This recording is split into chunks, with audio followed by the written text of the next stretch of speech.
Buenas tardes. Sesión de 25 de abril del 2024, 2 días después de San Jordi, Día del Libro y fiesta patronal de Alcoy. Hoy efemérides de la batalla de Almansa y hoy efemérides de la Revolución de los Claveles en Portugal.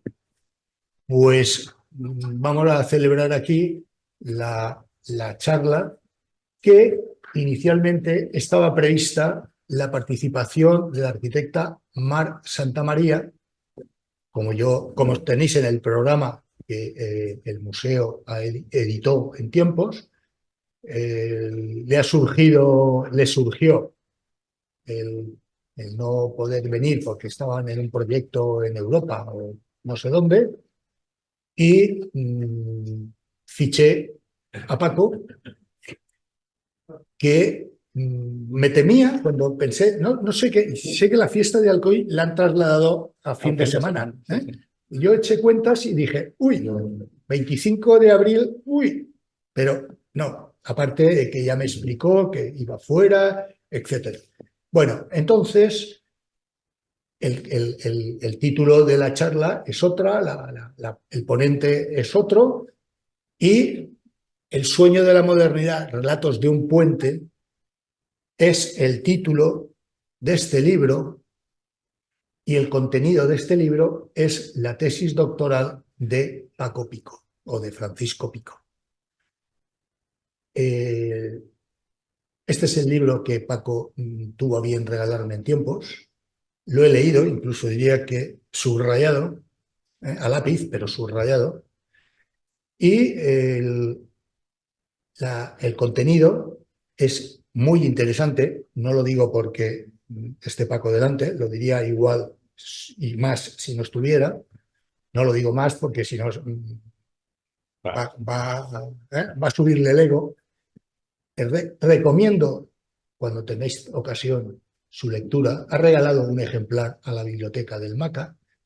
Le he oído decir que en el colegio también está, con lo cual no tenéis escapatoria, por lo menos para ojearlo. Bueno, el libro, el contenido es muy interesante, y lo que yo todavía sigo apreciando, sobre todo cuando vienen las cosas ya en digital, vienen de la nube, que no sé qué es la nube. A mí la nube es la única en la que yo, me interesa, la única en la que llueve y no llueve. Bien, el soporte, como veis, tapa dura, una maqueta en la que, aparte del maquetista oficial, Paco intervino. Es muy agraciada. Todavía me sigo fijando en las maquetas porque alguna vez de alguna de mis publicaciones me han hecho maquetas impresentables. El contenido no lo discuto porque yo soy el padre de la criatura y no puedo discutirlo, no puedo tal, pero las maquetas son horribles. Y esto, bueno, va no porque sea a peso, sino porque tiene contenido. Y el contenido se traduce en un soporte tan digno y dignísimo como esto.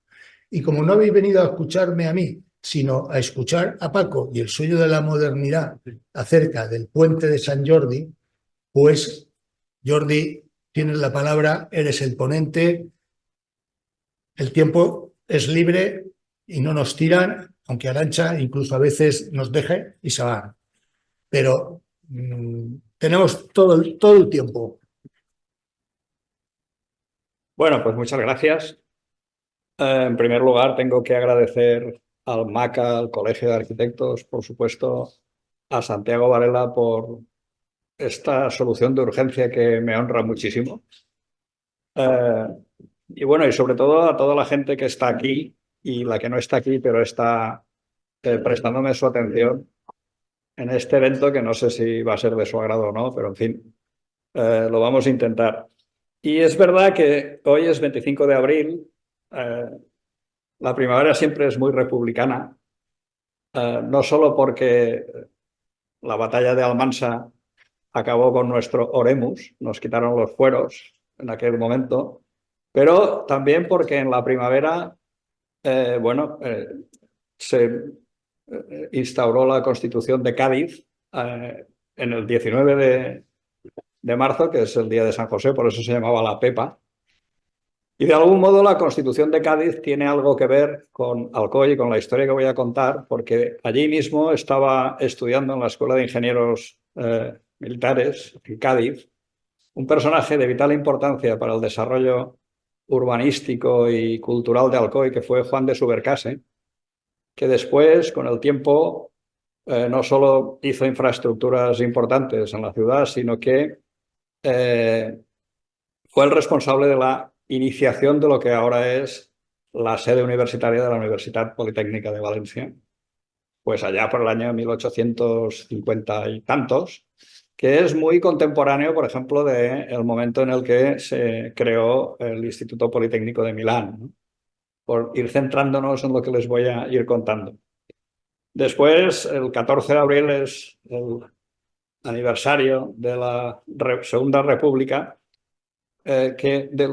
no voy a decir aquí si soy o no soy republicano, pero sí que me interesa mucho aquello de la res pública, de la cosa pública, y sobre todo me interesa ver hoy, porque aunque voy a hablar del puente de San Jorge, realmente lo que me interesa es, si ustedes están de acuerdo, me gustaría hablarles de la modernidad.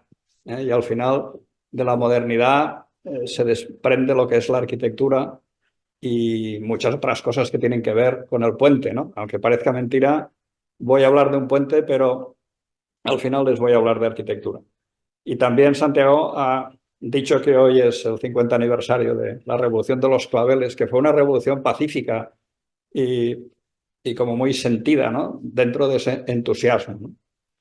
Bien, la modernidad, desde mi punto de vista, tiene esa idea de progreso, esa idea de nivelarse con Europa, que España siempre ha tenido algún problema de poca autoestima y que estaba basada esa ilusión o ese entusiasmo que tenían los republicanos en la creencia en un pueblo que había sufrido mucho, en un pueblo con grandes diferencias sociales y con una gran masa de gente que vivía en la miseria y sin educación.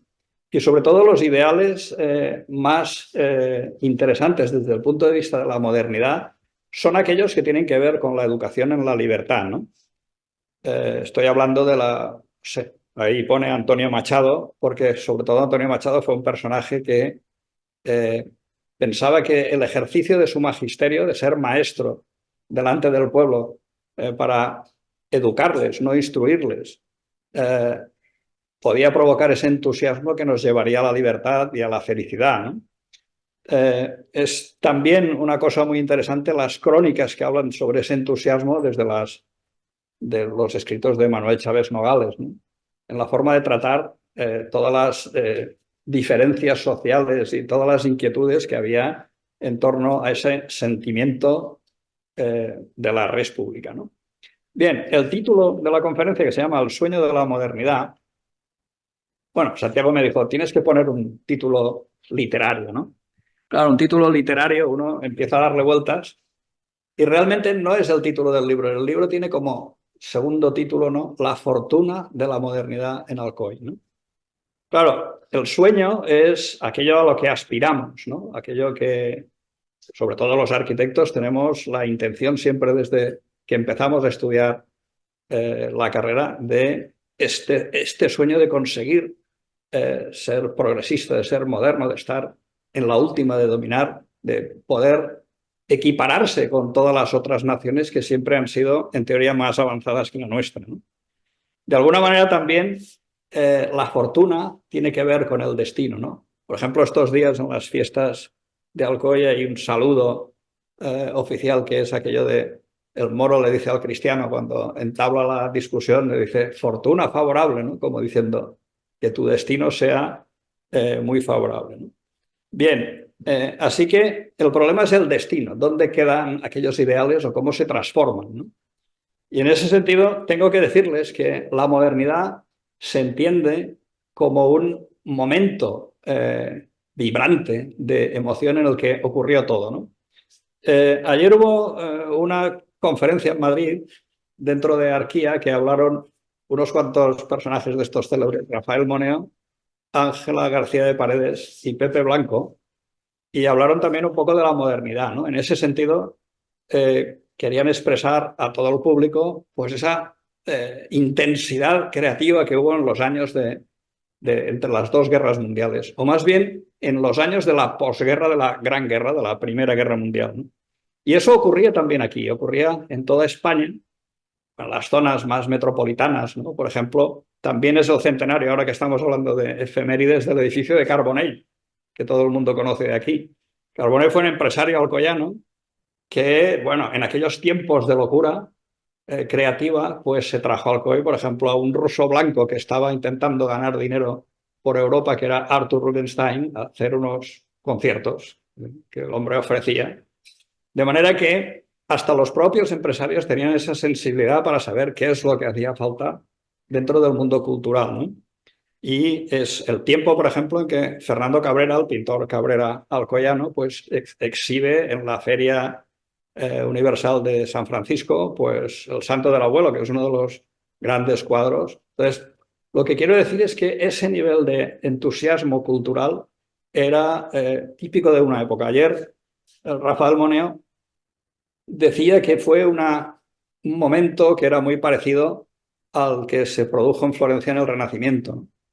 En el que abandonaron todo lo que sabían de las antiguas ciencias constructivas y proyectistas para irse a hacer cúpulas y hacer innovación de otra manera, porque había las condiciones necesarias para hacerlo, ¿no? Y de todo eso, el problema es que después tenemos que recordarlo, tenemos que hacer memoria, porque el destino de la modernidad de todos nosotros es el olvido, inexorablemente. ¿Vale? Por eso hablo ahí de El olvido que seremos, de aquella novela y esta película de Fernando Trueba, de Héctor Abad Facioline, porque al final no nos queda más remedio que entender que eso es así. Y el puente de San Jorge y sus gentes que trabajaron en ello, en hacerlo, pues realmente han sido olvidados, o casi todas las discusiones que han habido sobre ese puente han sido olvidadas, ¿no? Bien, y luego el subtítulo era Relatos de un puente. Relatos, un puente no cuenta, o sí que cuenta muchísimas cosas, ¿no? No sabía si poner sobre el puente o desde el puente, pero en cualquier caso, a partir de la excusa del puente, eso me va a servir de pretexto como para hablarles de esta modernidad que no sé a dónde nos va a llevar, ¿no? Pues tengo que presentarles el puente a los que no lo conocen, y ahí está, ¿no? Es ese puente que aparece en el centro de la imagen, que une dos partes de las ciudades, de la ciudad de Alcoy, que luego les comentaré. Y también hay otro puente, que es más antiguo, que está aquí detrás, que se ve aquí, ¿vale? Que tiene que ver con él y con la necesidad de que esa ciudad vaya emergiendo, ¿no? Aquí está esta imagen visto desde el este, y se nos antoja un puente extraño. Es un puente que en la parte izquierda o en la parte más predominante tiene una imagen muy clásica. Sin embargo, tiene unos laterales, lo que se llaman avenidas, en la parte de la derecha de la imagen, que ya no tiene esos arcos parabólicos y que resultan un tanto extraños. Y todo eso tiene que ver con los problemas de los proyectos que tenemos los arquitectos y los ingenieros, con las empresas constructoras, con los propios clientes y con las circunstancias que nos van llevando.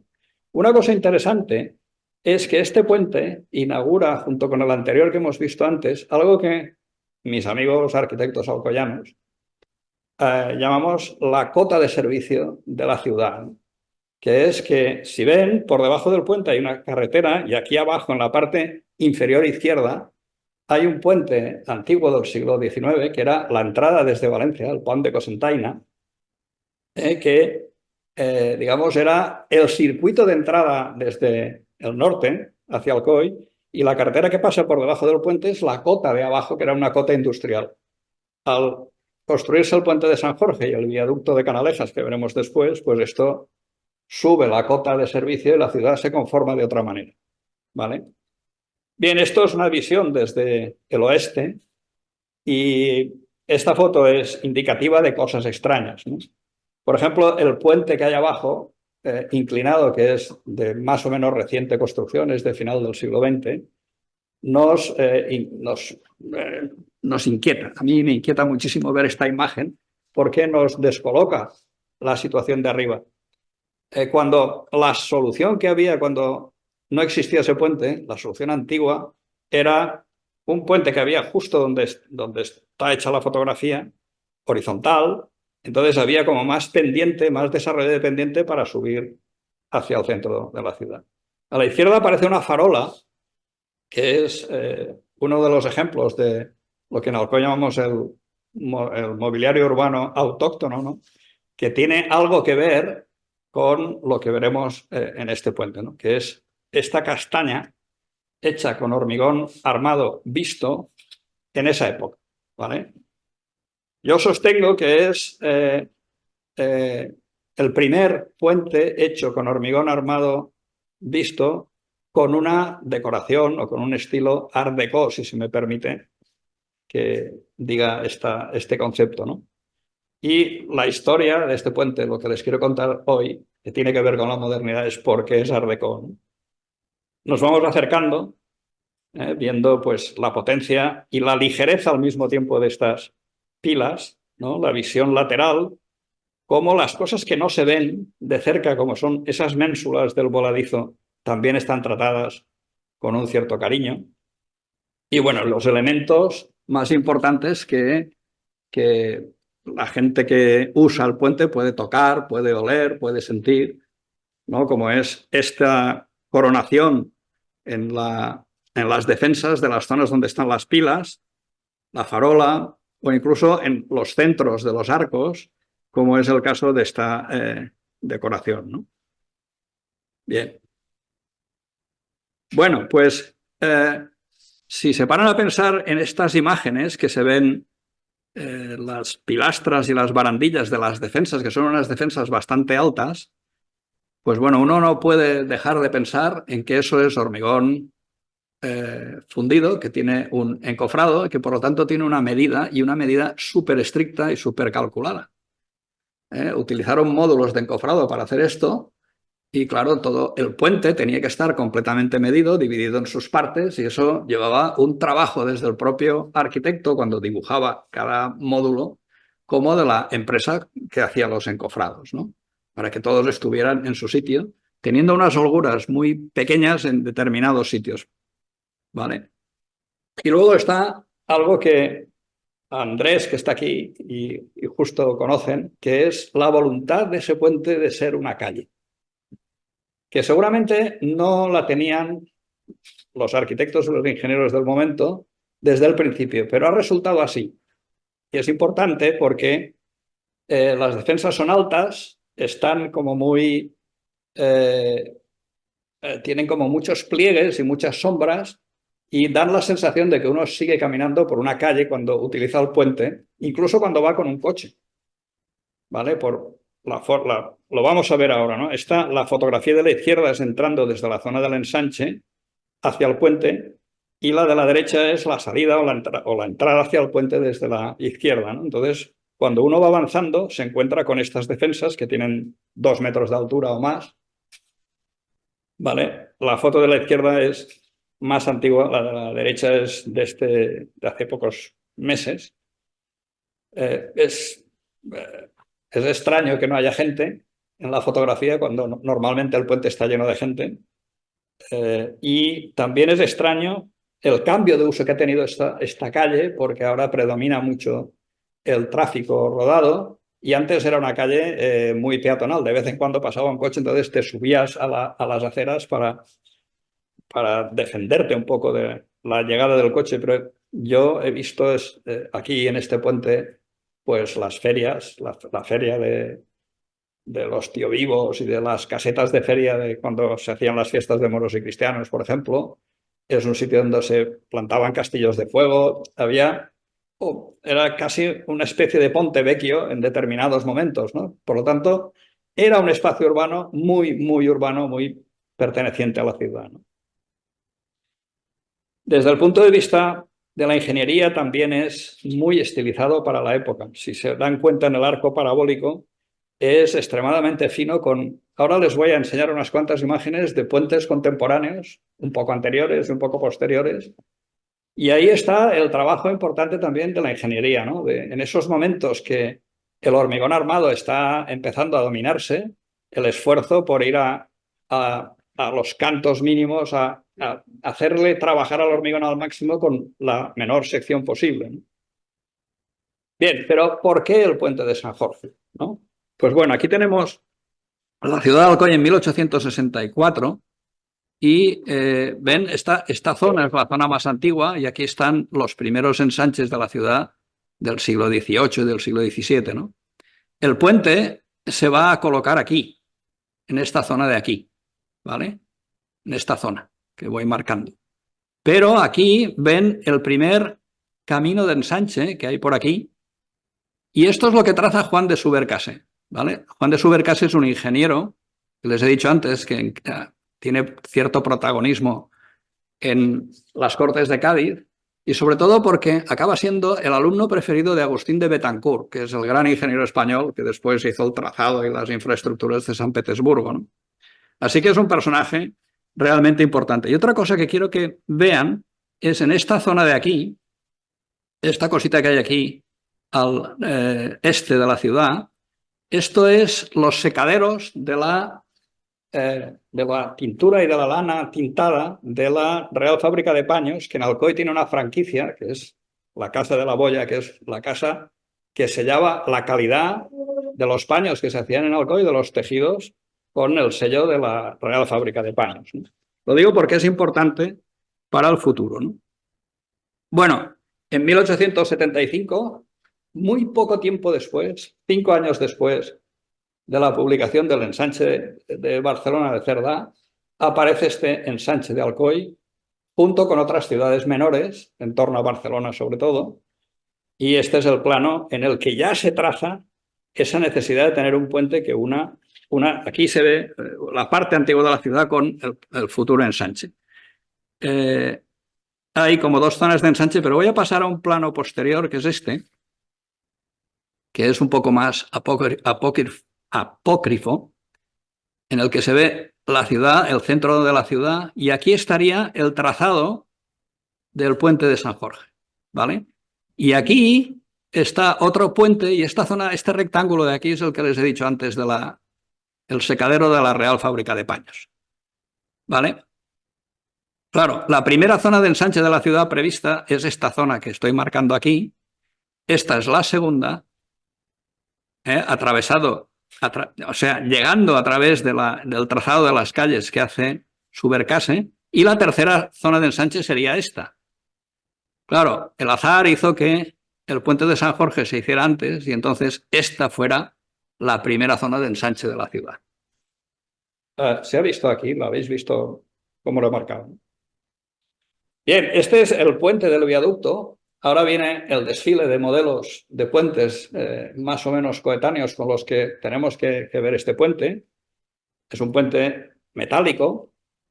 Tengo que decir que el ensanche de Alcoy, el proyecto que hace el ingeniero Vilaplana, plantea en la situación del puente de San Jorge un puente metálico muy similar a este. Claro, en aquel momento los puentes metálicos tenían que ser horizontales porque tenían sus rodillos al final para solucionar los problemas de dilatación que tenían. Entonces, eso significaba que tenían que ser horizontales y para llegar a la cota del tablero del puente tenían que tener sus avenidas, ¿no? Las avenidas que hacía el ingeniero Vilaplana eran unos puentes con un tablero inclinado de gravedad, con arcos de gravedad clásicos, y luego se llegaba a ese puente. Esto es importante saberlo por después del trazado que tiene. Este es uno de los primeros puentes de hormigón armado que se hace en San Sebastián y tiene una condición importante. Y es que este puente, los puentes urbanos en aquel momento, por ley tenían que estar hechos por ingenieros, pero tenían que tener, cuando eran urbanos, intervención de arquitectos, por aquello de la decoración o para que, digamos, siguieran un poco la idea de que estaban dentro de una ciudad, ¿vale? Este es el primer puente de San Sebastián que se construye en ese momento en el río Urumea, ¿vale? Y ahí aparece el gran José Eugenio Rivera, que es uno de los primeros ingenieros que hace hormigón armado en España, ¿vale? Este es el segundo que hace el mismo José Eugenio Rivera, que es uno de los primeros ingenieros que hace hormigón armado en España, ¿vale? Este es el segundo que hace el mismo José Eugenio Rivera, que es uno de los primeros ingenieros que hace hormigón armado en España, ¿vale? en el Manzanares de Madrid es un puente ya hecho de hormigón armado, incluso visto, mucho más pequeño, pero muy elegante, ¿no? También con la intervención de un arquitecto, ¿vale? Si estuviera aquí José Ramón Navarro, diría que este puente es uno de los más bonitos que él conoce, que también es un precedente y además el ingeniero que lo hizo tenía una empresa constructora que después incluso optó a la construcción del puente de San Jorge. Este es previo se llama viaducto de Canalejas porque seguramente Canalejas, que era diputado en las Cortes por la zona de Alicante, que también hizo el puente de Canalejas, el viaducto de Alcoy, pues bueno, al final entre todos iban buscando la financiación para conseguir esos enlaces entre las distintas zonas de ensanche de las ciudades, ¿no? Bien, y este es otro puente en San Sebastián, ya en la desembocadura del Urumea, que es como mucho más moderno, diría yo, ¿no? Con el tablero ya muy directamente haciendo patente su tablero plano, con piezas de hormigón trabajando a flexo tracción, ¿no? Y quiero que no pierdan de vista el edificio de detrás, que después hablaremos otra vez de él. Bien, ya contemporáneos del puente de Alcoy está este puente en Teruel, y fíjense la importancia del arco y del espesor de este gran arco, aunque la intervención aquí de las barandillas, el ancho del puente, incluso las marcas de las entradas sean como muy historicistas todavía, ¿no? O este puente en Sevilla, que todo el mundo más o menos ha conocido, ¿no? Bien, en medio de todas estas aparece el puente de Alcoy, con estos dos personajes, que son el ingeniero principal y el arquitecto que trabajó en, digamos, el diseño decorativo formal de los acabados, ¿no? Y ya con posterioridad está el puente de Aragón de Valencia, que también es muy conocido, que después se amplió, o este último que también está al final del antiguo cauce del Turia, hechos ya con hormigón armado también, aunque el anterior está revestido, ¿vale? También es posterior el viaducto de Madrid, que es un viaducto importante y que además tiene la condición interesante de ser la puerta de Segovia, ¿no? Este arco, esta seriación de arcos bueno, que desde abajo tiene esta potencia, aunque por arriba, claro, el peso del monumento que tiene al lado, que es el Palacio Real, pues bueno, queda un poco desdibujado en el plano de servicio superior, ¿no? Bien, después de la experiencia del Puente San Jorge, se realizan dentro del área cercana de Alcoy, pues unos 5 viaductos importantes de hormigón, armado, entre comillas, ¿no? Que son muy interesantes porque el sistema constructivo para la construcción de estos 5 puentes que son diversos va a ser relativamente decisivo para la incorporación de tecnologías y de nuevos proyectos grandes que después, por ejemplo, recogerá Eduardo Torroja, ¿no? Hay una empresa eh, danesa, que ahora no recuerdo el nombre del ingeniero que llevaba, que tenía un sistema para... Había dos sistemas, uno para levantar las cimbras de los arcos en lugares que eran complicados de arrancar desde abajo con una cimbra clásica, y otro que era el sistema de llevar el hormigón para verterlo a través de unas tirolinas desde el sitio donde se hacían, ¿no? Bien, este es el de Torroja que les decía, que es un puente en el que ya se construye de la manera que se había construido en Alcoy, ¿vale? Y bueno, por referirme a algunos puentes de la época, están pues estos que conocen sobradamente los de la izquierda, ¿no? El de Sydney y el de San Francisco, pero otro que me interesó mucho porque hay muchas construcciones públicas, la presa Hoover, por ejemplo, de cerca de Los Ángeles, que está muy bien hecha desde el punto de vista del hormigón armado y con una decoración art déco. Sin embargo, puentes no hay más que este en la época de los años 30, que está en Cincinnati, en Ohio, ¿vale? Y sobre todo este. Este es el puente Saginaw Tobel de Robert Maillard, que es de una finura extraordinaria para el año en el que está hecho, que es prácticamente contemporáneo, con una dificultad tremenda para su encofrado, ¿vale? Que se resolvió con esa limpieza, que es uno de los grandes puentes de la modernidad. Bien, y ahora viene otro relato que nos interesa bastante a los arquitectos, ¿no?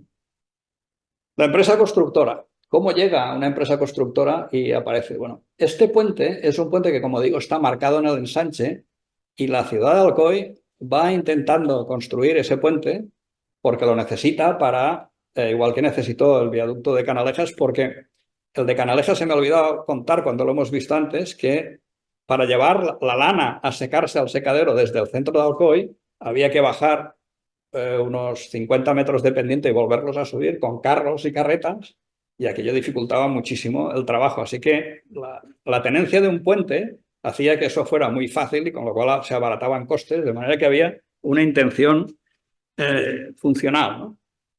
Bueno, el puente, que después se llamará Puente de San Jorge, que en realidad es el viaducto de Alcoy, se consigue financiación para hacerlo de una manera bastante rocambolesca, pero se consigue y se consigue financiarlo a través de un préstamo con el Banco de España que se pagó en la democracia, con 50 años de pagos.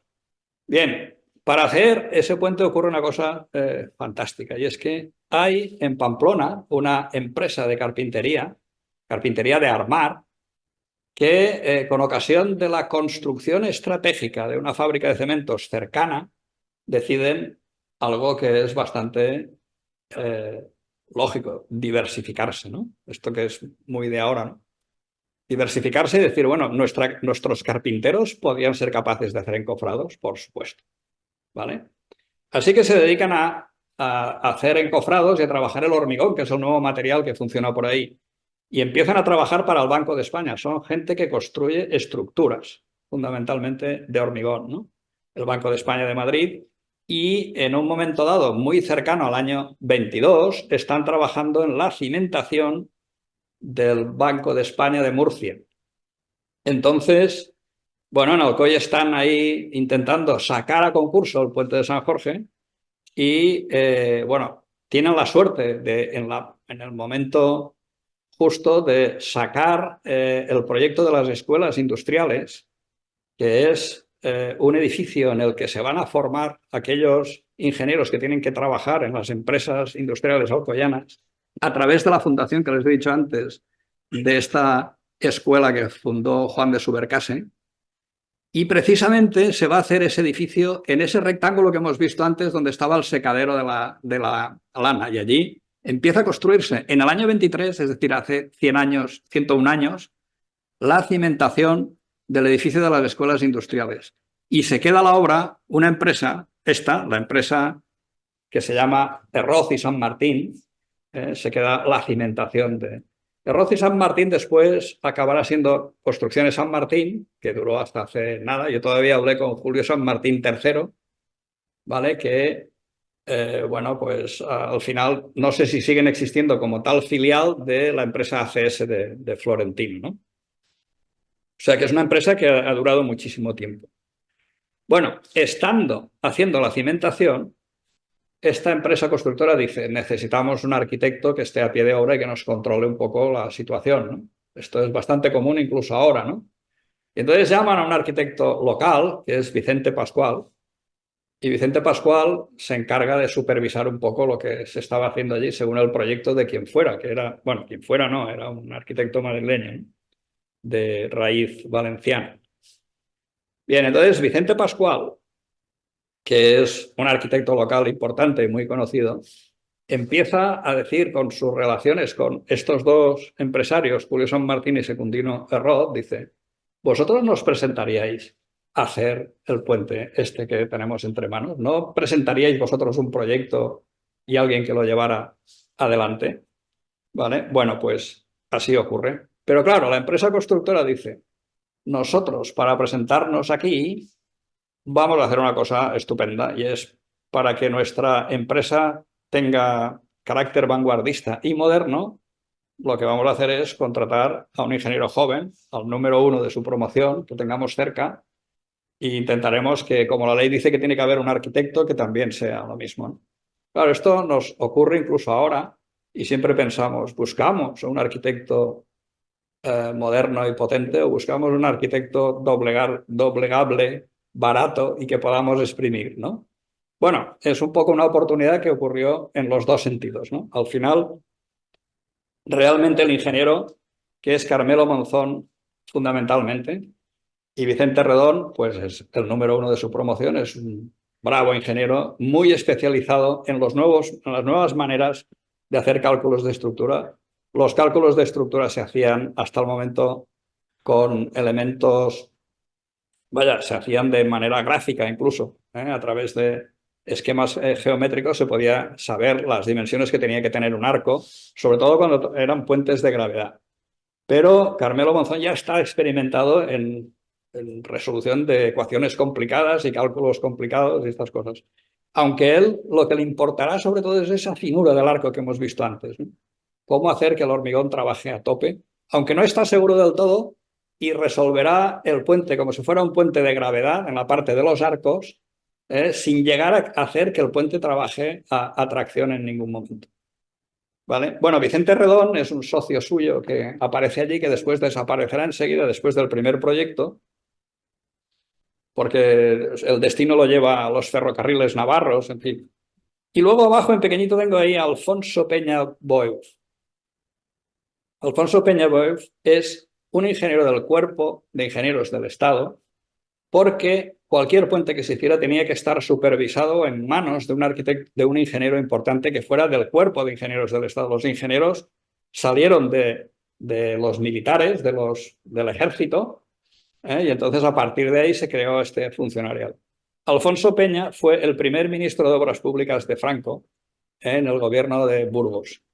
¿Vale? Lo digo porque se sitúen un poco en dónde estamos, ¿no? Y por fin el arquitecto. Claro, Carmelo Monzón vive en una calle que ahora no recuerdo el nombre, pero está casi en la esquina con Espócimina, que es la calle que da, cuando termina la calle Estafeta, al tramo de Telefónica que todo el mundo conoce por los encierros de San Fermín. Y allí tenía el estudio Víctor Eusa, y entonces, como son vecinos y se conocen, dicen, hombre, ¿y si trabajamos aquí juntos? Y si nos tienen que putear, pues que nos puteen a los dos juntos, ¿no? Claro, Víctor Eusa es un personaje ya importante cuando se le plantean este reto, ¿no? Tengo que decir que Víctor Eusa termina sus estudios, se titula en el año 1920 y su promoción son 16 arquitectos, ¿vale? Unas promociones antes o después está Antonio Palacios, que también ahora es el centenario de su nacimiento o así, no sé. Y también está Fernando García Mercadal, que es uno de los representantes de nuestra modernidad en los CIAM, ¿no? Pero claro, en la Escuela de Arquitectura de ese momento, cuando estudia Víctor Eusa, hay como tres tendencias, pero hay dos importantes, ¿no? Una es la que defiende Teodoro Anasagasti, que es la secesión, el Art Nouveau más moderno, más abstracto, digamos, aunque con esa idea de decoración que tenía todavía el Art Nouveau. Y por otro lado está Modesto López Otero, que es la parte de los profesores de la escuela que son como más regionalistas, más tradicionales, más eclécticos, con los estilos de siempre, ¿no?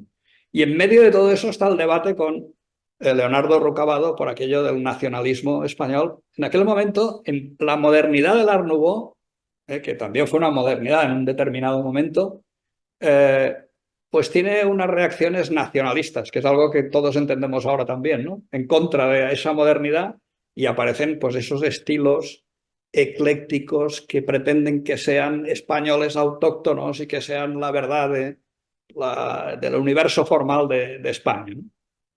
Bueno, ahí dentro está la formación de Víctor Eusa, ¿vale? Y claro, hay una conferencia de Otto Wagner en Madrid, en la Escuela de Arquitectura, en 1918, ¿no?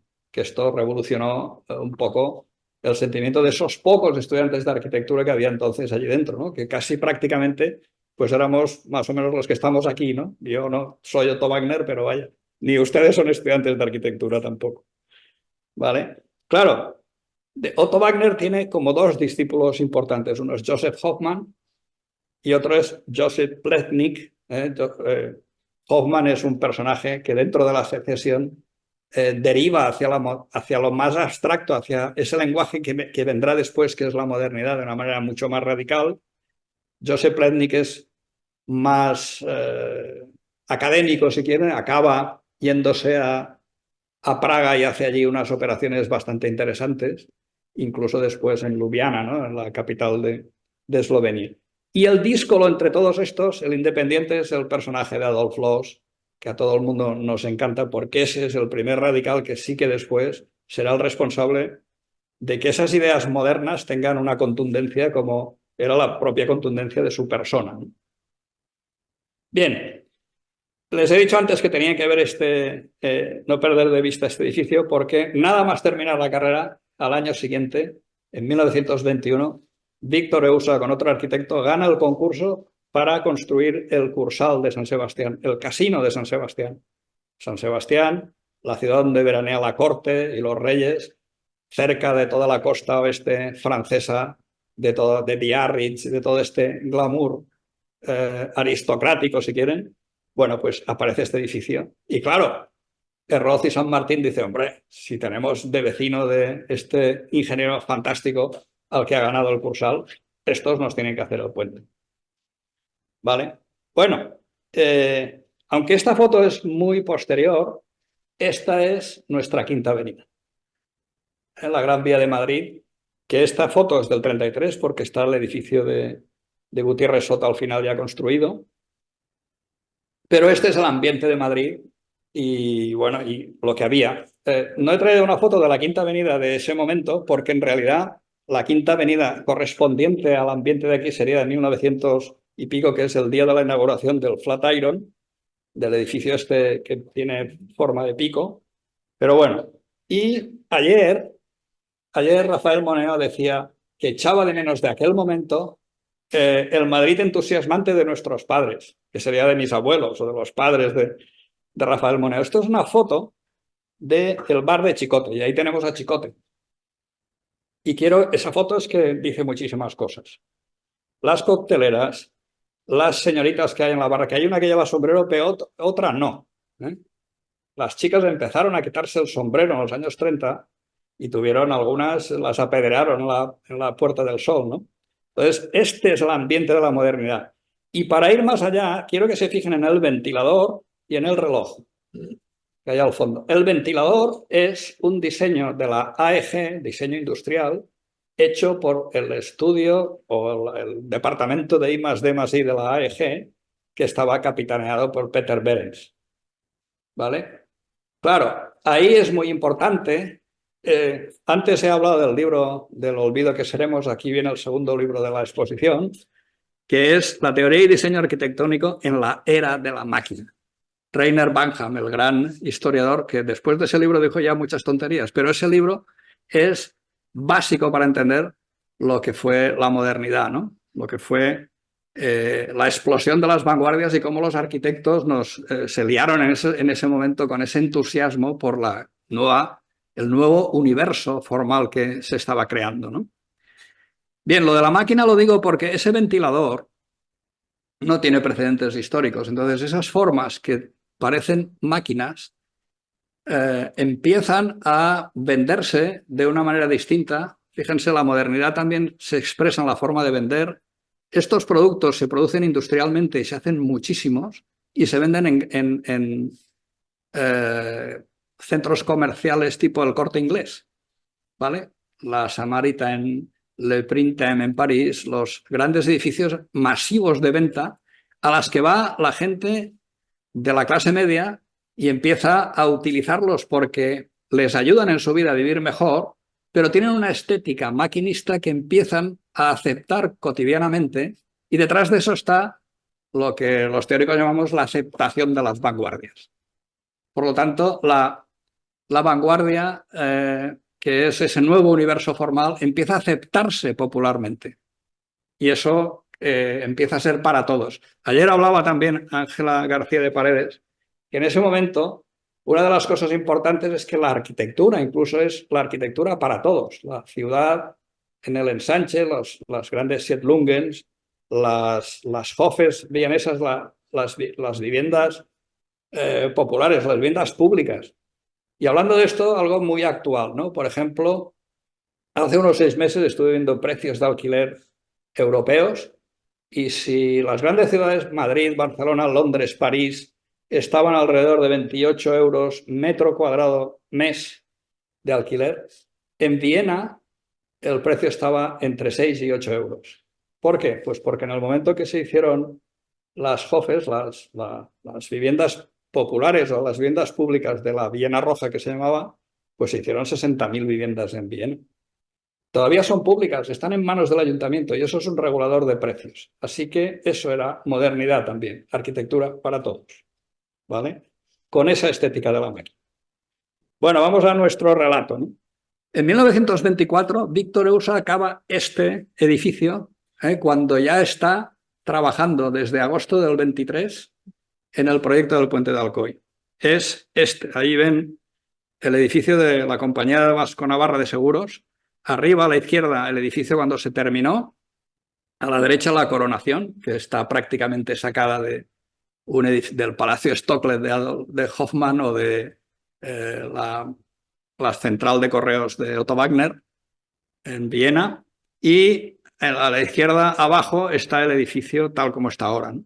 Bueno, este es un edificio tremendamente moderno, sobre todo en el interior, o por lo menos en la zona de dirección que está muy copada, no se puede entrar muy bien porque Víctor Eusa ahí diseñó los muebles, las mesas, las salas de reuniones, y algunos de esos muebles que construyó con sus carpinteros fueron después a una exposición definitiva.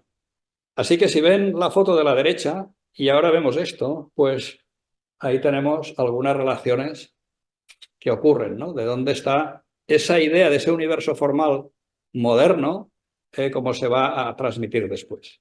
Bueno, y vamos al puente.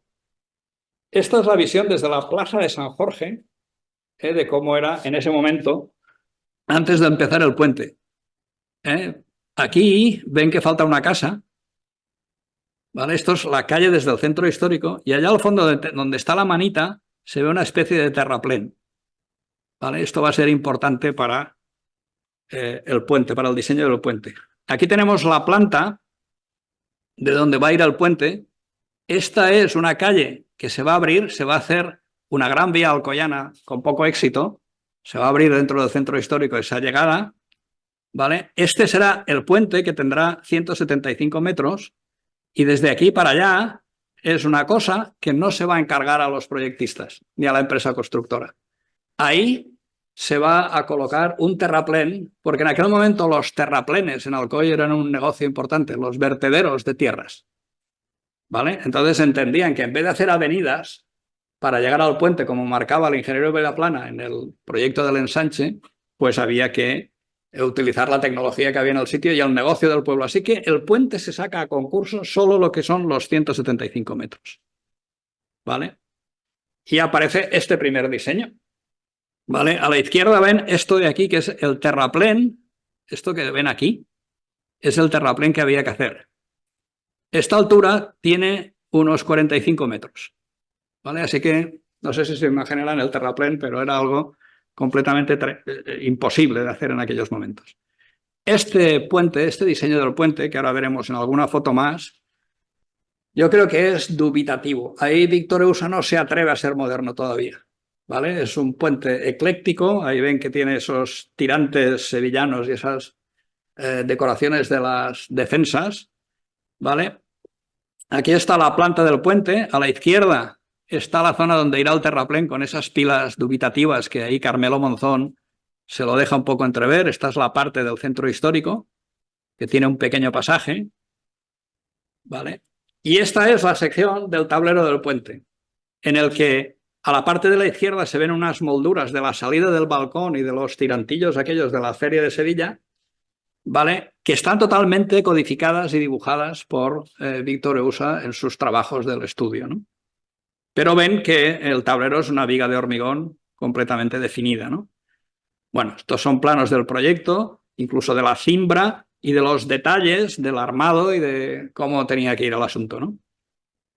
Y al final, pues las copias de Ferro Fruciato, que siempre ahora nos parecen encantadoras, de cómo eran esos detalles que, bueno, están muy dentro de la línea académica, como diciendo, no voy a ser moderno porque esto es una ciudad provinciana, aunque va Rubinstein a dar conciertos, pero a ver si me tiran algo a la cabeza, ¿no?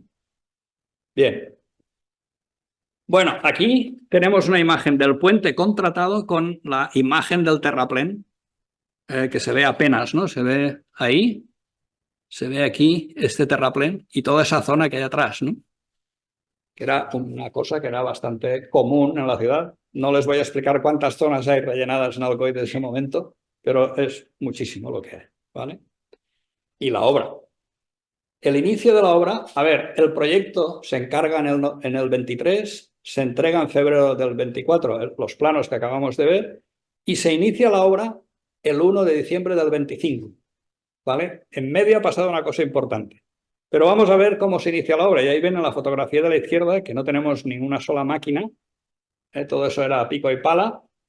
A la derecha la cimentación, la primera pila desde el centro. Y fíjense cómo delante al final hay una casita aquí y aquí hay una industria. Y aquí al fondo el inicio del terraplén. ¿De acuerdo? Bueno, son carpinteros de Carpintería de Armar, la empresa constructora, así que vamos a hacer una cimbra que es espeluznante, tremendamente ingeniosa. Incluso el sistema de descimbrado es casi de Tutankamón, de película de Cecil B. DeMille, ¿vale? Y lo que ocurre por en medio es esto.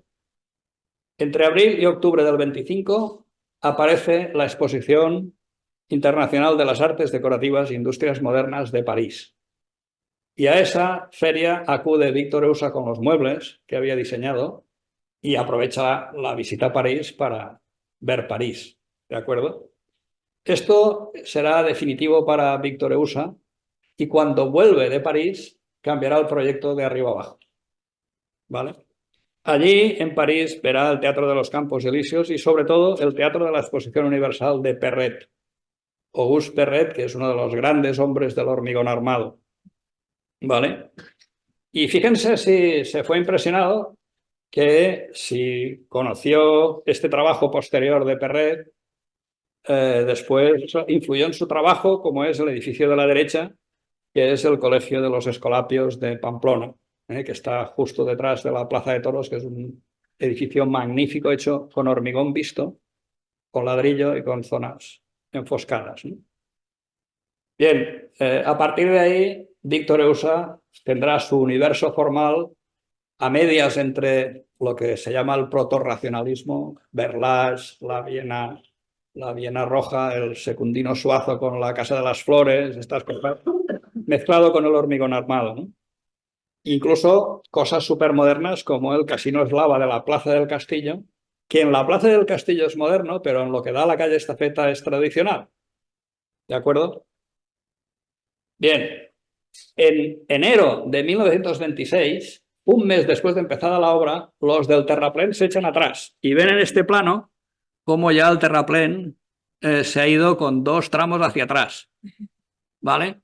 Porque el terraplén es demasiado grande. Aquí Carmelo Monzón ya dice, no voy a hacer más arcos, no me vienen bien, ya estoy muy experimentado, voy a hacer un tablero plano que trabaje a tracción y tal y cual. Entonces, lo que hace extraño el proyecto es esa inclinación de un 4% que aún así le permite que las defensas, o sea, las barandillas, puedan seguir estando verticales y no perpendiculares a la pendiente, ¿vale? Eso complicará después muchísimo el encofrado, ¿vale? Por fin, una vez pasada la fiebre de la exposición internacional y con ocasión de ese cambio de proyecto, de ese modificado que imprimen al proyecto por hacer menos terraplén, Víctor Eusa dice, pues ahora voy a cambiar toda la decoración del puente y aparece el puente tal y como lo conocemos ahora en este plano maravilloso, que es un plano a escala 1:100 que tiene, pues yo qué sé, es una gran sábana, ¿no?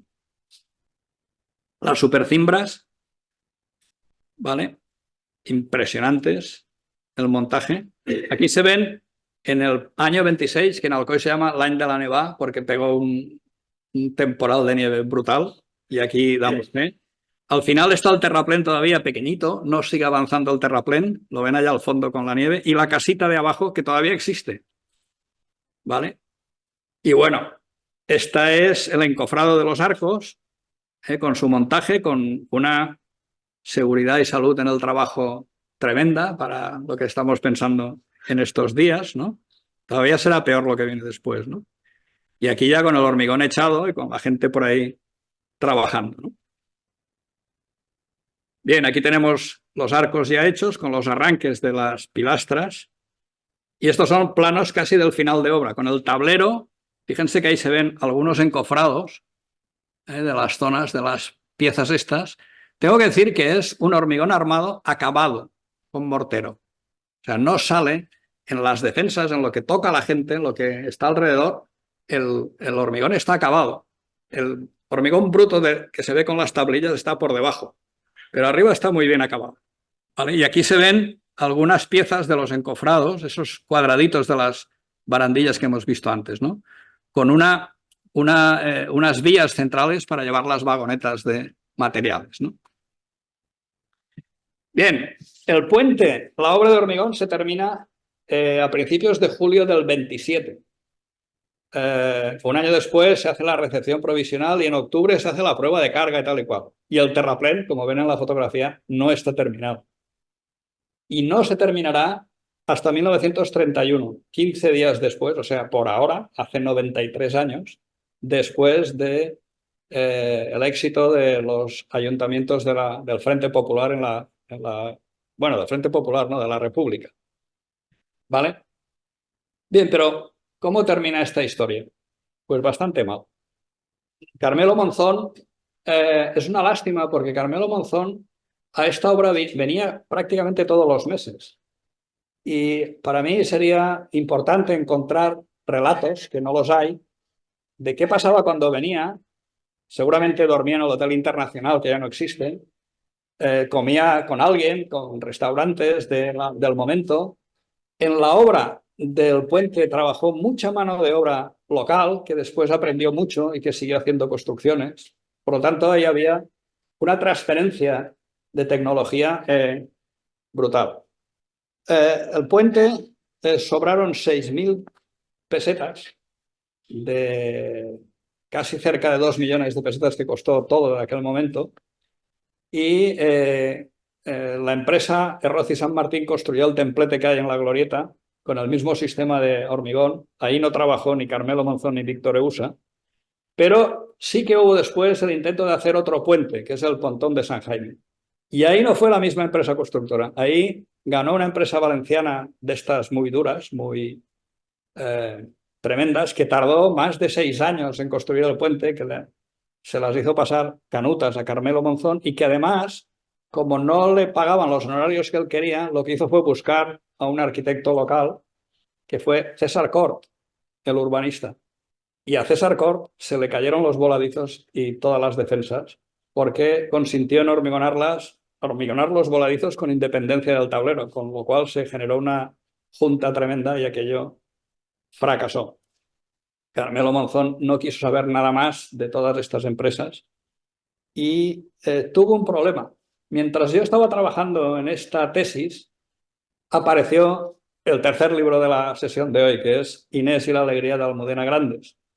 Y descubrí ahí, gracias a un amigo, a Jesús Monzón y Reparar, que fue el comunista, el personaje del Partido Comunista que lideró la invasión del Valle de Arán después de haber ganado la guerra, la dictadura, y que después fue, con los años, depuesto y silenciado por la pasionaria de Santiago Carrillo en esas luchas de partidos que hubieron en aquel momento, ¿no?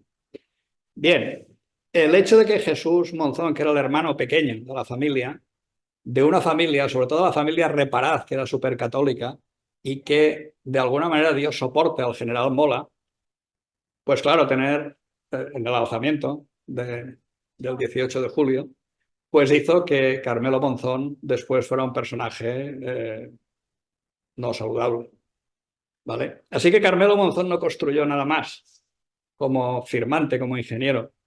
Sí que es muy conocido después por muchos de nosotros, ¿no? Por ejemplo, él se dedicó al cálculo de las estructuras, hizo el cálculo de las estructuras del edificio Madrid, creo que se llama el edificio Madrid, o el edificio Valencia, no sé, el que hay en la Plaza de España al lado del Hotel España. Y después, con el tiempo, fue conocido por una cosa que todo el mundo habla, que es los shunts. Aquellos sistemas de ventilación hechos con hormigón prefabricado acabó siendo una empresa que fundó Carmelo Monzón y que hacia los años 70 y tantos todavía envió al Colegio de Arquitectos elementos de su construcción. Pero vaya, es un personaje absolutamente olvidado con aquellas pretensiones de modernidad y de pureza en el refino del cálculo, ¿no? Bien, Víctor Eusa, yo estoy seguro de que no vino al COI nunca, pero podría haber venido, ¿no? Lo que sí que me interesaba mucho de Víctor Eusa es que él trabajaba solo, tenía a un delineante solo y él lo dibujaba todo y el delineante lo único que hacía era pasar la tinta, ¿vale? Y eso me recuerda mucho a otro gran personaje que es Vico Magistretti, un arquitecto italiano dedicado al diseño industrial, que durante 60 años tuvo a su delineante y él y un teléfono y dos lápices hacían todo, ¿no?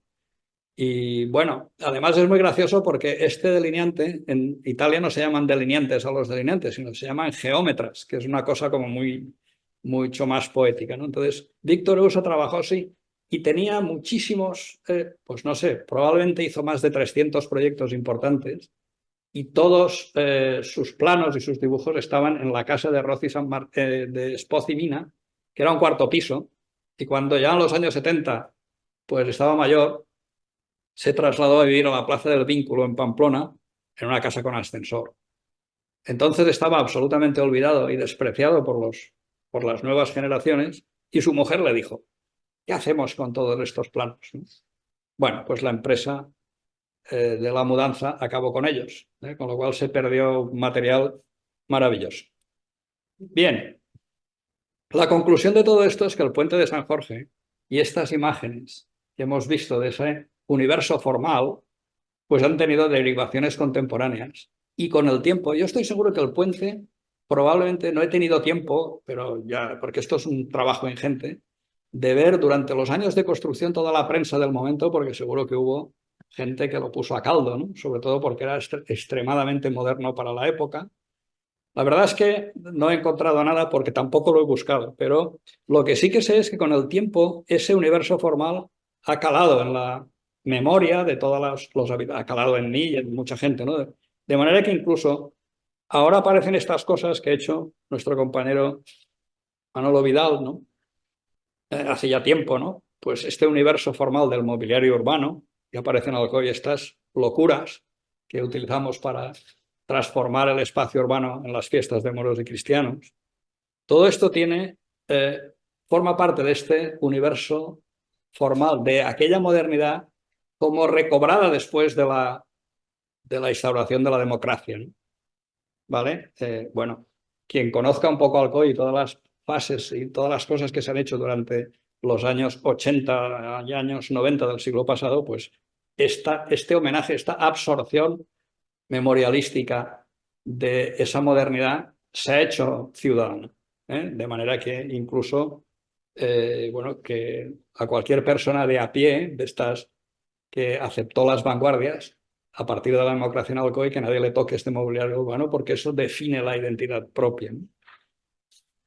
Bien, y para concluir, porque ya no sé cuánto tiempo llevo, me gustaría hablarles por lo que dice aquí, de apuntes sobre la vulgaridad, ¿no? Parece, desde el punto de vista de la gloria de aquella modernidad que hemos visto antes, que a todos nos entusiasmó, sobre todo cuando estudiábamos, y en la medida que hemos intentado ser modernos, ahora que ya es gracioso porque ya hasta el colegio el otro día le reclamé una factura de, de, de las cuotas colegiales y me dijeron, no hombre, no, tú ya no pagas, que ya llevas más de 40 años colegiado, Dios mío.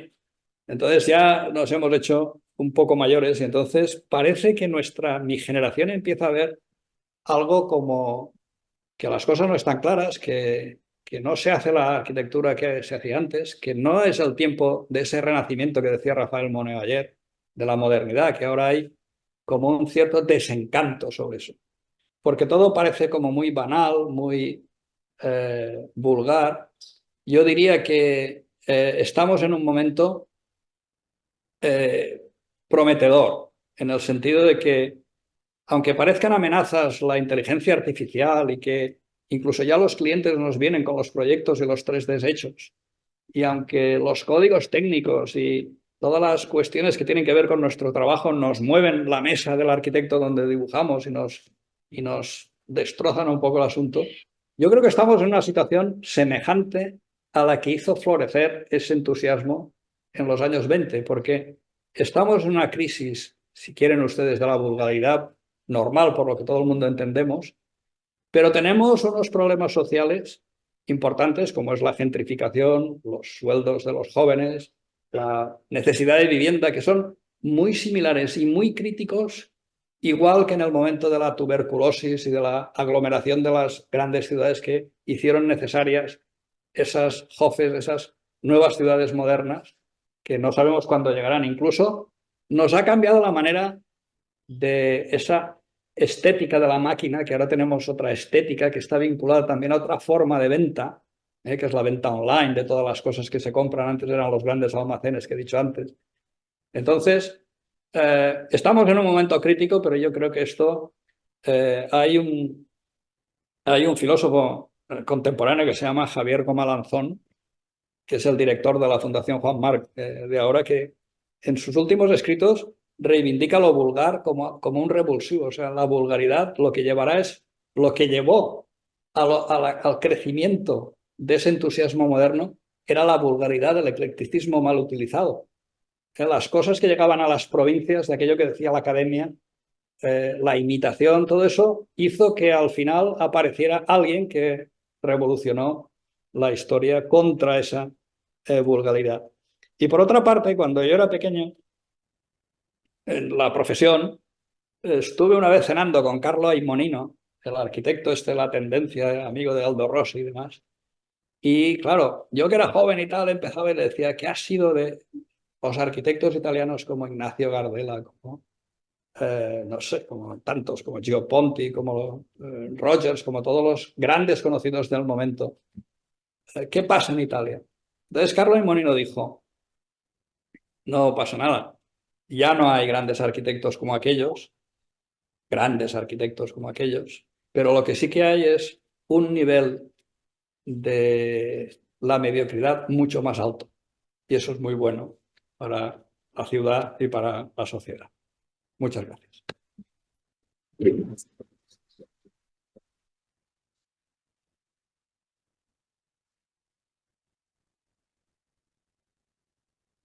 Bueno, espero que les haya gustado. La verdad es que a mí me ha dejado un sentimiento agridulce el final, ¿eh? No sé cómo tomármelo, no sé si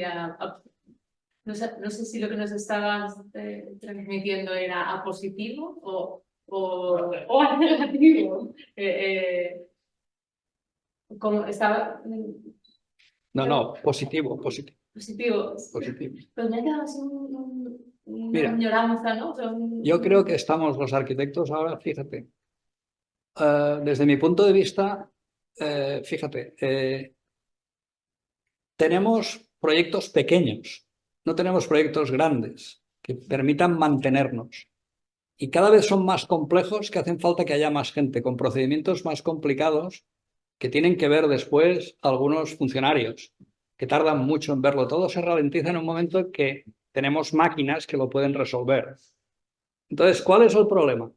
Que hay muchos arquitectos, como los había antes también en la época de la modernidad, que se dedican a los procedimientos. Hay gente que sabe hacer renders perfectamente, hay gente que sabe aplicar los programas estos para resolver los documentos básicos de eficiencia energética y no sé qué. Hay gente que sabe muy bien hacer el BIM y el Revit y estas cosas.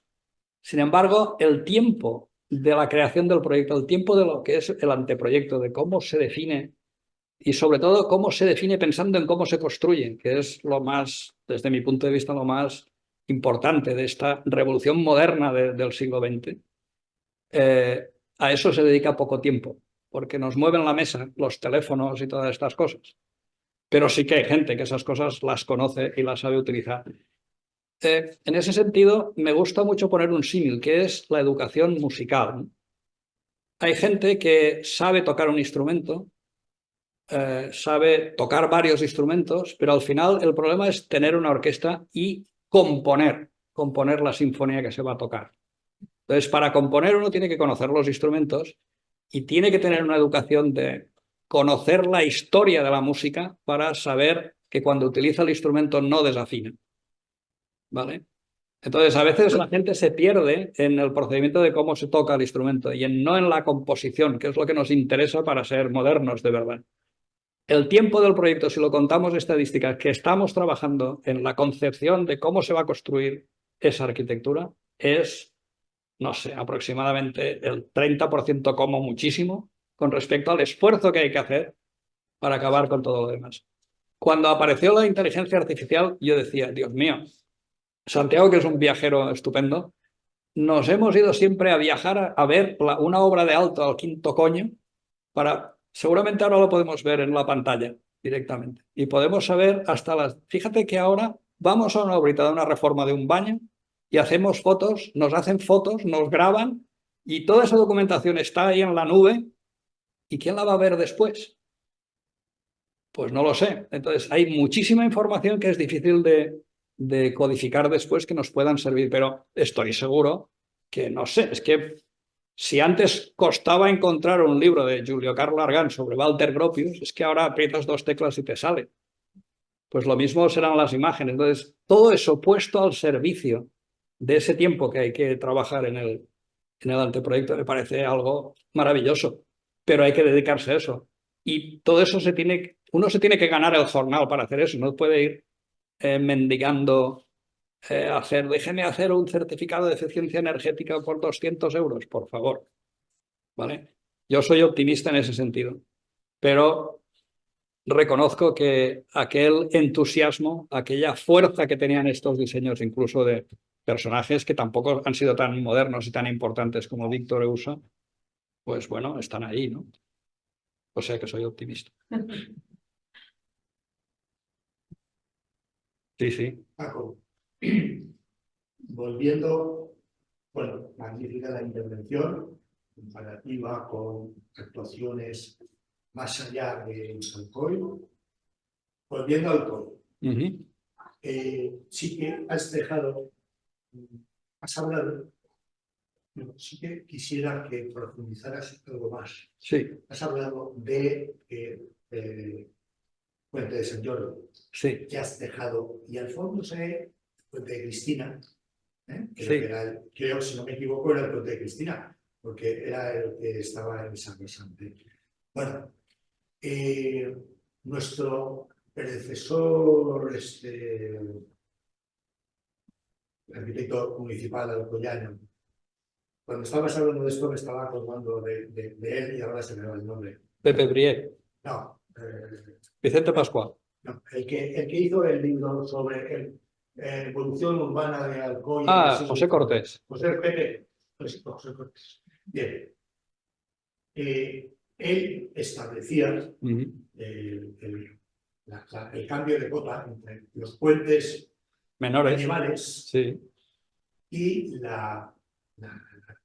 el impacto urbano que tuvo la implantación del Puente de Cristina, el viaducto de Canalejas y el que tú estás viviendo también. Ese impacto supone un impacto importante en el desarrollo urbano de Alcoy, olvidándonos en décadas atrás de los puentes medievales, muy próximo a los cauces de los distintos barrancos que cuando sale de Alcoy constituye el río del Serpis, que ahora esas zonas vienen desde alguna década regenerándose, esas zonas inferiores. ¿Puedes hablar algo de eso? Sí, sí. A ver, es muy importante ese cambio de cota al que nos referimos de la inauguración de los puentes. Hay dos puentes más que están a la carretera que traza Joan de Subercase y que se financian con dinero local. con proyectos de gente que dice, no, no, hay que bajar, hacer unas curvas y volver a subir. No, no, hay que hacer un puente aunque tenga 40 metros de altura, porque esto, claro, esto sobre todo se hizo por una cuestión de acceso al centro histórico, que estaba súper colmatado de mercancías para el mercado, que tenían que hacer unos recorridos tremendos con accidentes, con tapones, con no sé qué, necesitaban anchos y poder acercarse, y para mover mercancías internas de la propia ciudad, ¿no? No hay que perder de vista que en la segunda zona de ensanche hay una zona industrial en la que está Rhodes, por ejemplo, que es una industria que tiene una franquicia de Siemens para vender perfiles metálicos normalizados, y que además tiene gran cantidad de productos de fundición con catálogos, casi con balcones hechos por gente europea fantástica, muy parecidos a los que hacía Macintosh o los de la secesión. Entonces, esta fundición y esta industria metalúrgica provee de maquinaria y de repuestos a la industria textil, que funcionan como las industrias italianas del momento fuerte, ¿no? Con una especie de clúster de pequeñas industrias que están continuamente moviéndose con transportes. Incluso no hay un transporte exterior más que el ferrocarril, que tiene que venir desde el ferrocarril al centro, a las industrias, de una manera funcional. Entonces, esto ya lo prevé un poco Subercase, y después se desarrolla durante el siglo XIX hasta el primer tercio del siglo XX. Desde luego, la zona de la cota inferior poco a poco se va olvidando, porque no es funcional, porque arriba las industrias de arriba son mucho más funcionales, mucho más rápidas en estas cosas. Y acompañadas de esto hay una cosa muy bonita. El puente de San Jorge, cuando se abre y se inaugura la tercera zona de ensanche, que es la que realmente se desarrolla primero, tiene una ilusión de progreso que tiene que ver, antes no lo he dicho porque aparecía ahí y se me ha olvidado comentarlo, aparecían los letreritos, que es lo que yo denomino, porque se le oía decir a mi abuelo, la América del Serpis. La tercera zona del ensanche, todas las calles son países americanos. La calle México, que después se convierte en la calle Pintor Cabrera, la calle Perú, que todavía existe, la plaza de la Constitución, popularmente llamada La Rosaleda, es la plaza de Hernán Cortés. Y esto es porque se supone, y además se empiezan a hacer allí las primeras casas públicas obreras y las privadas, que empiezan a hacerse con una normativa de ventilaciones, de patios suficientes, con toda la idea de la salubridad que proviene de la modernidad para resolver los problemas de la tuberculosis. Y de alguna manera detrás está esa sensación de ir hacia el progreso, a la ciudad nueva, que era así. Porque también había una tradición de las Américas, ¿no? Es como la historia de Guastavino, pero no solo Guastavino, se fue a América, ¿no?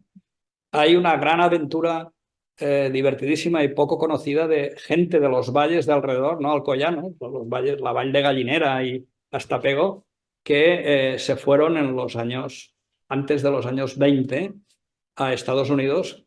Incluso fueron con el barco, el Titanic tuvo una réplica exactamente igual, que no tuvo el accidente, ¿no? Y que transportó a muchos de estos trabajadores. Por ejemplo, uno de los casos es el que después, al volver con una de las primeras crisis americanas, fue el alcalde de Benimantell, que era un señor que hablaba inglés, todos sus hijos nacieron en Nueva York, y trajo a Benimantell la escuela libre, laica y no sé qué, y el progreso y cómo se organizaban los americanos y todo esto.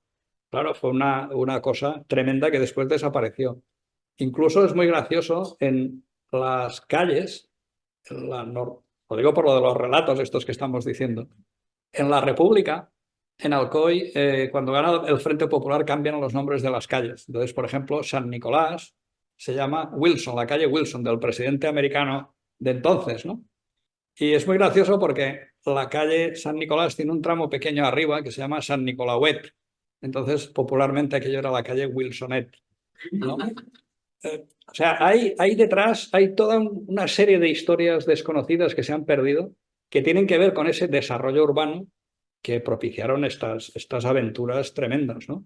sea, yo creo que fue una oportunidad y una cosa inesperada el que se juntaran Errol de San Martín, Víctor Eusa y no sé qué, que al final nadie ya se acuerda de ellos, pero del puente sí que se acuerda todo el mundo, ¿no? Entonces es una lástima que estas historias, bueno, lo bonito es que os lo estoy contando, ¿no? Que os lo estoy participando y entonces estas cosas son, pero vaya que hay infinidad de historias que tienen que ver con estas cosas, ¿no? Por ejemplo, el propio señor Carbonet del edificio tenía un amigo pues que hubo un momento que tuvo un problema y no pudo hacer de capitán de la Cilachanos, ¿no? En fiesta, entonces Carbonet dijo, a Sau pague yo, ¿no? Y apareció él, pero apareció él y detrás en la música, pues se trajo a dos camellos y los abuelos de los músicos Casas Empere que había en el momento salieron tocando los timbales allí. La tradición musical, fíjense, el himno de fiestas de Alcoy es una especie de homenaje que le hizo Gonzalo Barrachina a la bella Zaida, que era una vedette art déco del Madrid de las épocas locas. Así que ahora todo el mundo se coge el corazón para cantar el himno de fiestas con todo entusiasmo cuando era un homenaje a una cabaretera, ¿no?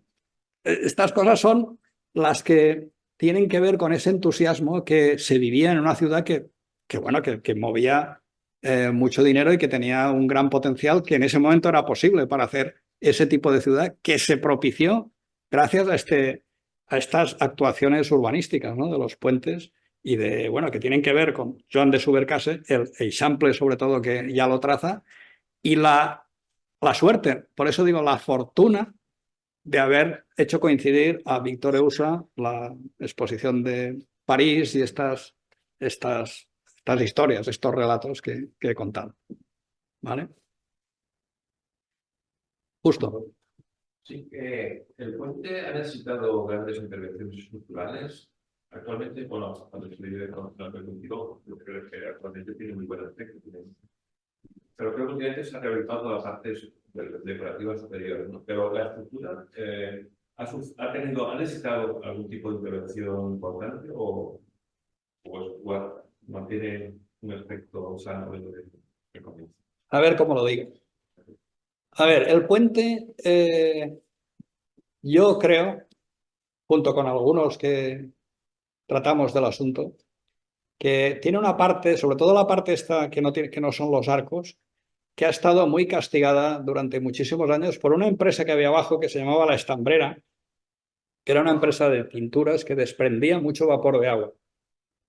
Entonces, ese vapor de agua ha estado años y años y años y años sometiendo al puente a un exceso de vapor hecho por esta... Claro, yo estoy seguro que eso ha carbonatado, en cierta manera, la estructura de la otra parte, ¿no?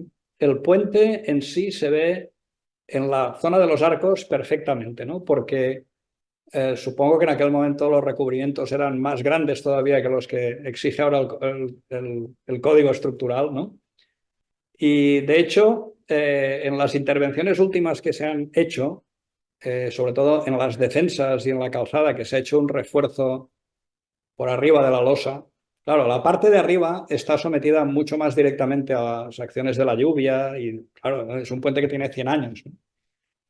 No ha ocurrido, por ejemplo, en el viaducto de Madrid, que eran muy dados a echar sal cuando nevaba. Bueno, pues eso le hizo mucho daño al viaducto de Madrid en Alcoy. Si nevaba, pues se esperaba que la nieve se fuera y ya está, ¿no? Pero sí que le hicieron un refuerzo a la capa de compresión de la losa y desde mi punto de vista,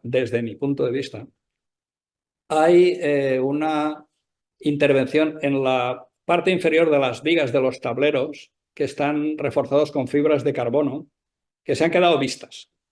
Entonces, pasas por la calle de Balmes, por debajo del puente, en la zona de los vanos planos, digamos, los que no tienen arcos, y se ven las fibras de carbono.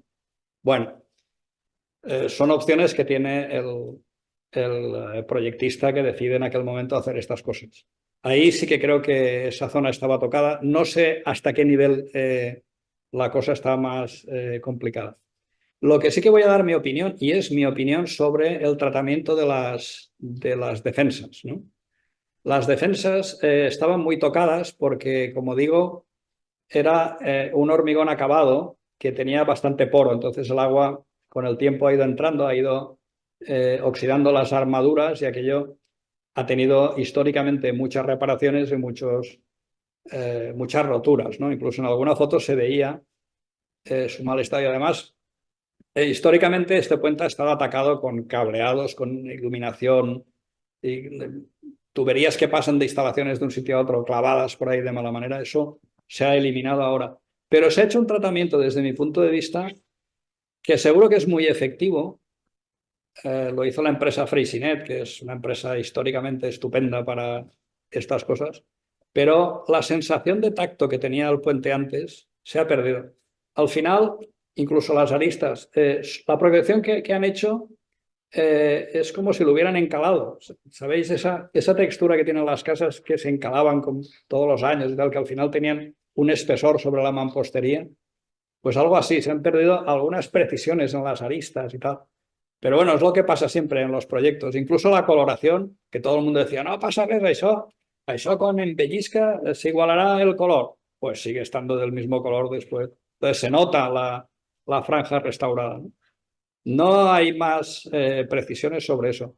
Se han perdido algunas cosas desde el punto de vista de la percepción del puente. Yo recuerdo de pequeño dos cosas importantes. Una era que las juntas de dilatación de la calzada, que era de hormigón pulido ya por el paso de los coches, tenían unas juntas de dilatación que cuando pasaban los coches sonaban. Tum, tum, tum, tum, tum, tum. Entonces sabías cuándo venía un coche, a qué velocidad iba, estas cosas. Oyes como el puente suena, ¿no? Hay puentes que pasa el viento y suena también de alguna manera. Y la otra es, si os habéis fijado en las barandillas, esos cuadraditos que hay para aligerarlo, cuando eres pequeño y tienes poquita estatura, vas pasando y tienes una visión cinestésica de la ciudad, ¿no? Entonces vas viendo como fotogramas. Entonces se ven, bueno, se veían porque ahora van muy apretados, pero yo corría cuando iba por el puente mirando para ver esa visión cinestésica de la ciudad, ¿no? Son cosas que aparecen a partir de ahí. Entonces, eso ahora se han ensanchado un poquito las aceras, pero la influencia del tráfico y la reducción de la zona peatonal hacen que los niños ya no puedan correr, ¿no? Que a lo mejor esa experiencia. Pero sí, eso es lo único que sé de la estructura del puente. ¿Más preguntas? Bueno, pues agradecer a Paco su participación como ponente. Por supuesto, al MACA y al personal, que aunque el museo cierra hace media hora, pues aquí estamos, si no nos han apagado las luces, al Colegio de Arquitectos por la retransmisión que hace, que difunde. Diego, ¿cuántos hemos tenido asistentes? Entre 9 y 15. Pues, entre los 20 asistentes, con la asistencia joven que tenemos en 20 años, o 10 años, que inaugura hoy, y bueno, pues la difusión también es importante entre los que estamos, y la grabación que hace el colegio, que ya se perpetúa, porque en las primeras ediciones no teníamos la posibilidad de grabar. Bien, recordaros que el 30 de mayo tenemos la última charla de este 10º curso con José Toral y Marta Peris, arquitectos, que hablan de obra propia. Obra propia. No han dado, no dieron en su momento, antes de mirar el papel, no dieron otro título más literario. Tú y yo antes. Yo soy incapaz también de buscar un título literario. El título es absolutamente pues es obra propia. No, José Toral y Marta Peris, estoy no deseando de su llegada, son los que han hecho la renovación de la sede central, de la sede del Colegio de Cataluña. Que sobre la petición del colectivo, pues le han dado la vuelta de lo que hubo, de lo que hay. Yo no sé si en una de las sesiones anteriores vino una vez Jesús Leache a hablar de la biblioteca, el proyecto de la Biblioteca Nacional. Jesús Leache es socio de Fernando Tabuenca. Y Fernando Tabuenca es el gran especialista español en Víctor Eusa. Hizo su tesis sobre Víctor Eusa por Rafael Moneo. Así que todo tiene relación en esta mesa de la arquitectura. Muy bien, bueno, pues agradecer vuestra presencia y acordaros el 30 de mayo, última charla de este curso. Muy bien.